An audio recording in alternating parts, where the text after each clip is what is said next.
Now that we implemented our MongoDB logic, let's wrap up this course section by adding some error handling to the API routes, because that is also something you should know how to do.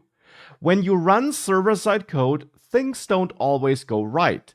And at the moment, we assume that everything works. Like here, when we store a newsletter. When we do that, we check the request method, check that it's a post method, and if it is, we basically just validate the input. That's one case where we send back an error status code if it's not valid.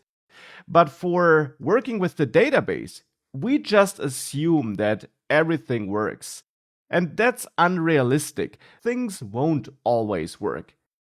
Connecting to the database could fail, or even if we are connected, inserting data could fail for whatever reason, because the database servers went down temporarily just when we tried to insert data. Things can fail, no matter how unlikely that might be. So how do we deal with that then? Well, since I'm using async await here, we can use try catch to try certain operations, catch errors, and then send back a response if things go wrong. And here I actually want to work with two different try catch blocks. I want to try connecting, and if that fails, I want to send back an error. But if it succeeds, I want to try this code. So inserting, I want to try that, and if that fails, I want to send back an error, a different error, and I then also still want to close the open connection. And to do this in an elegant way, I'll work with some helper functions. For that, I'll add a new function, which I'll name connect database. The name is up to you, of course. And this function here will just hold this code for establishing a connection. So I'll put that in here and then just return the client. And I'll add another function which I'll name insert document, where I expect to get access to the client and where I get the document that should be inserted as parameters. And inside of insert document, I then want to run this code here. So I'll copy that into insert document. And of course, in order to use await, this should be an async function, and this here should be an async function as well. Connect database.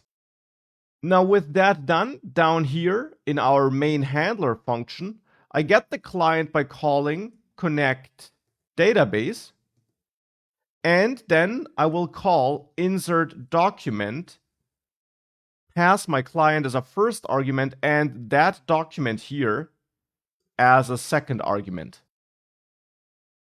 Now I want to await connect database because it is a async function, so it returns a promise, and we need to wait for this connection to be established. And for the same reason, we also want to await insert document, because that's also an async operation. Now with that outsourced, to make this code a bit more readable, I will wrap connecting with try and catch potential errors here.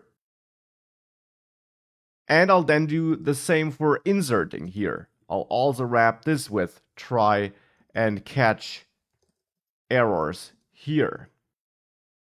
Now I want to call client close if we did connect successfully, but we failed to insert.